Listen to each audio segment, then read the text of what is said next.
Welcome back to Up to Speed StarCraft, the story so far. Heart of the Swarm Special Edition. I'm your host, Clutch.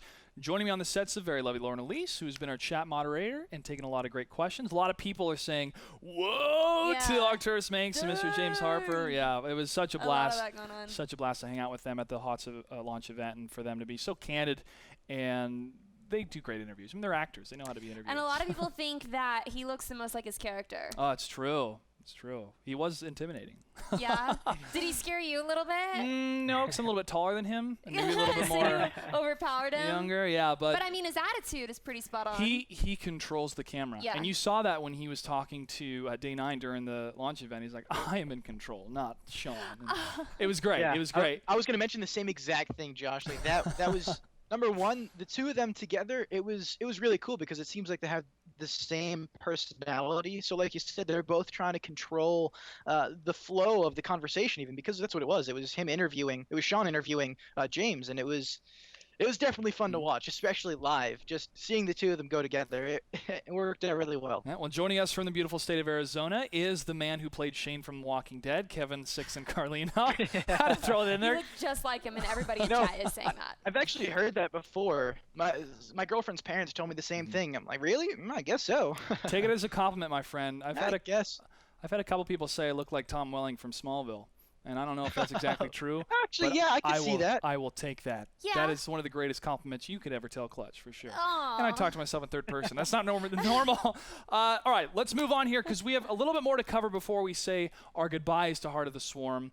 And that is, first off, the questions answered in Heart of the Swarm that we brought up in our previous episode of the Heart of the Swarm lore special. First off, man, the Dark Voice is revealed. His name is Amon. He is a Xel'Naga. He did go rogue. Stukov is still alive, and he is fulfilling such a phenomenal role in the Swarm right now, being an ally for Kerrigan. How Amon corrupted the Zerg is revealed, with Zervan saying that he incorporated the hive mind with the overmind to control them, and that Nerud was Duran, backwards name, hiding in plain sight, if you will. Yeah. On my end, Sixen, that's what was answered for me. Anything for you, or anything we need to go more in depth of what was answered? I was just glad that we got to hear some of the backstory of the Zerg. Again, we got to play through all the primal Zerg, and we got to stand in the original spawning pool. This was all really cool stuff for me. Being lore geeks, I guess you could say. This was actually really awesome. Like I said before, Heart of the Swarm is exactly what it needed to be. And it's the type of story, being this installment, almost the Empire Strikes Back kind of installment, is you want to answer some questions, especially if we've been having these questions for 15 years. We have it for a long time. Wings of Liberty answered a couple, but they seem to ask more. And now with the narrative of Heart of the Swarm, it was very, very fulfilling for a lot of people that have invested so much in the lore and so much into the books. But there are a couple things that we really wanted to see but did not see, and there are a lot of questions that have been asked. And one of those first questions has to deal with what happens next. Of course, you want to know in the second installment of a 3-part series or a trilogy, what happens next. And the first thing that we really have to address is the Terran Dominion leadership. Now, we did have somebody submit their own take and kind of theories of what could happen, and those are the gentlemen over at A Move TV. Let's go ahead and see what they had to say.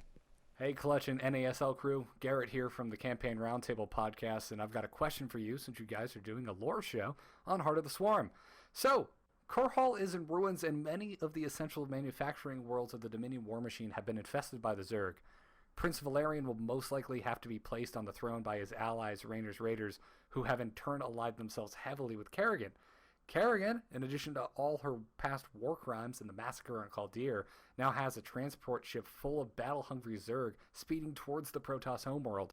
With all of this in mind, what do you see the Terran forces, or what role do you see the Terran forces playing in Legacy of the Void? Will they be in any state to help? Will the Protoss even want their help? I'm interested to hear what you guys have to say on the subject. And of course, if your listeners and viewers would like to hear more on the subject of Heart of the Swarm lore, they can check out our show, the Campaign Roundtable, every Tuesday at 6 p.m. over at amove.tv. Hope to see some of you guys over there, and keep up the good work. Hey. Thank you, Garrett, over there at amove.tv. Make sure to check them out. They have some good shows over there. They also do Starcast, which is over 100 episodes for their podcast. I've been a guest on there one time before. They are awesome. And moving into his question, though, the Terran Dominion leadership, Kevin, this is a time that Valerian has to step up. I feel he has proven himself time and time again in the novel of Flashpoint and standing up to Kerrigan, trying to protect his people, doing what is best for his people, and having the maturity and sense of staying out of Kerrigan's way that I feel he'll be a very viable leader and better than his father. Your thoughts on Valerian taking that mantle?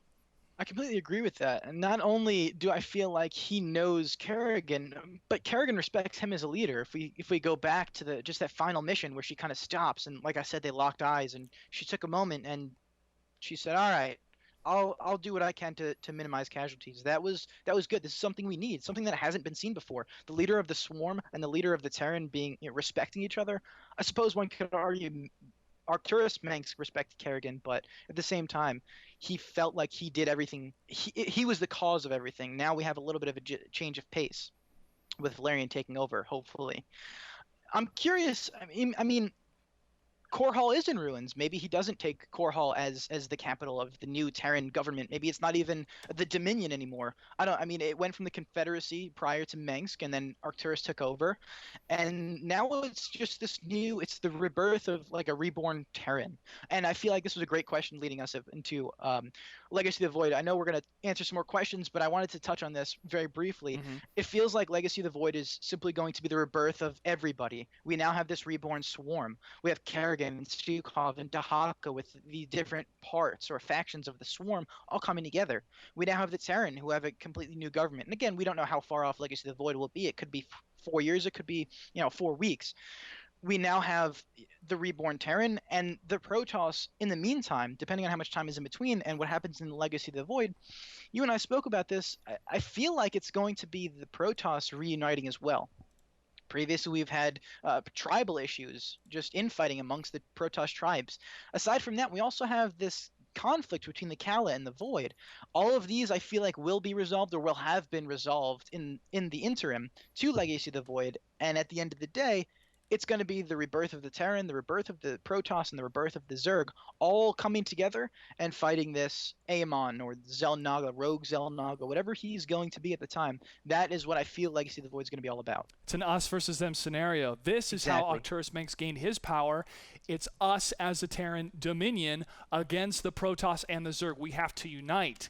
And from that throne, I shall watch over you. That's how he's able to gain power and use the Zerg as weapons to be able to accomplish it.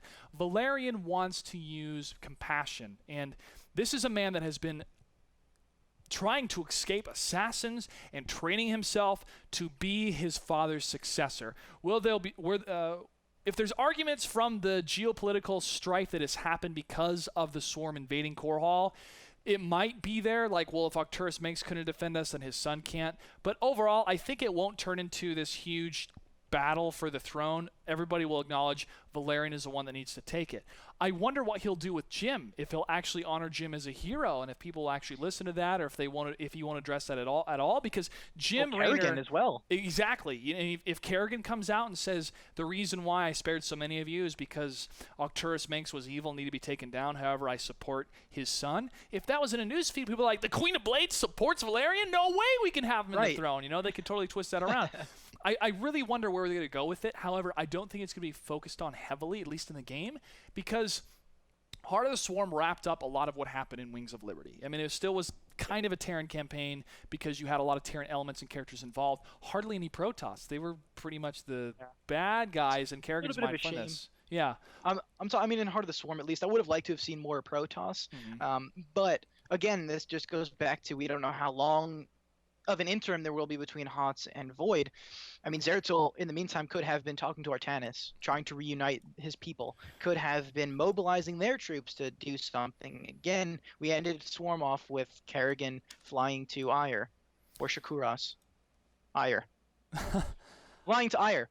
And we'll just see what happens from there. Well, talking about Zeratul now, what's going to happen to Zeratul? The last we hear from him, he's telling Sarah, I'm going to go to my people and I await their judgment. He is doing what is right for the entire universe. Yes. And it might not be popular with his people, with the leadership that is there.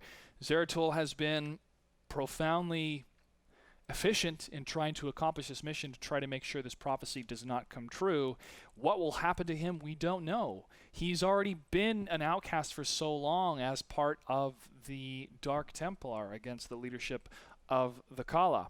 I wonder if he's going to come into a lot of difficulties or be attacked by his own people because they might found out that he had helped Sarah become what she is. However, this also leads into that ship, which we'll get into a little bit. But I want to bring up Tassadar real fast too, man. Tassadar was such an integral part of this piece as well because he told Zeratul that Kerrigan has to stay alive. He's the one that gave him that information that she can't die and gave him that vision, and that vision got transferred over to Jim. So Zeratul has been in a dilemma for a while, but if his consciousness has peaks that he knows what he has done is right, he can use that maybe in a powerful way, in a leadership way, to convince the other Protoss to follow him or to follow the Conclave or whatever government that they have to fight against this menace. Your enemy is not the Terran. Your enemy is not Sarah Kerrigan. Your enemy is Amon, and we have to unite together. Go ahead. I do want to mention here, Tassadar and Zeratul, I would really like to, first off, see Tassadar make some kind of return in Legacy of the Void. Perhaps, like I mentioned last episode, maybe Tassadar and Zeratul forming in some kind of like super Archon, like they were in the original StarCraft. It didn't actually get used, but there was a hint of that there, the Tassadar Zeratul Archon. I would like to see that come to pass. And as long as Tassadar is there, I feel like there shouldn't be any reason to argue with this. Artanis is the hierarch of the Protoss. He's now the highest position, again, still the youngest leader of the Protoss, and he has worked with both Zeratul and Tassadar, so he's fought alongside with Zeratul. He was put in place by Tassadar after witnessing Tassadar give himself to kill the original Overmind, by blowing himself up inside the Ganrathor. I feel like because Artanis, again, very young, taken notes from both of these two very great, powerful leaders. Again, Zeratul was kind of the leader of the Dark Templar, and Tassadar was the leader of the regular Protoss. Artanis really has no choice but to just say, okay, and I trust you guys. There's really no reason for me to fight against you. Although, assuming that the other tribe leaders are still around, there might be some conflict. But I feel like that is going to be key. That little trifecta of Protoss leaders, Artanis, Tassadar, and Zeratul, should be key in reuniting the tribes. Another question that comes up that we can theorycraft a bit here is, what race was Duran Nerud? Was he a Xel'Naga? Can the Xel'Naga shapeshift? Was he a different race that the Xel'Naga had made? We know from Stukov that he is a servant of Amon. We just don't exactly know what he is. And shapeshifting is crazy, man. To be able to do that is nuts. And I just wonder if there's others like him that have maybe been involved, if there are other shapeshifters out there that What if there are still other shapeshifters out there currently in like what if Stukov is a shapeshifter? I mean, it would be crazy to see because nobody would see it coming. But when you think about it, that's what Durant was back in Brood War. He can't be one. He's alive. Throwing that out there. He's alive. Then if we go down that rabbit hole, everyone's a shapeshifter. I hope that there's a little bit more revealed again in the Golden Age. We'll talk about this in a bit. The Golden Age of the Xel'Naga going back. It's just another question of what exactly was he, and will that be explained? Is there more of him? I feel like it's safe to assume that there's got to be more out there. If Legacy of the Void look is going to be how all cool about he looks. There's got to be more than one guy. Fighting, right? Yeah. Okay. Will Zagara challenge Sarah Kerrigan? The conversations that are brought up between her and Sarah are funny at times, but they also have a sense or a hint of seriousness. The Zagara feels that if she can take over the swarm, she'll make her move. Sarah asks her, when are you going to make your move? And Zagara says, I've still much to learn from you, my queen. I'm not going to make my move. Will she make a move against the Queen of Blades? I don't think she will, man, because pretty much the heart of the swarm is wrapped up with those characters. I can't really see more challenges against Sarah at this point. It is a possibility, however, with the type of character that Zagara is. Right. I mean, on a similar note, what about Dahaka? Could he perhaps try and take over? Again, his whole job is to just capture essences. Obviously, he's in it for himself. If he thinks that he can gain something by taking over the swarm, then I'm sure he would. But again, it seems like Heart of the Swarm is all about reuniting and creating this reborn swarm to fight against Amon.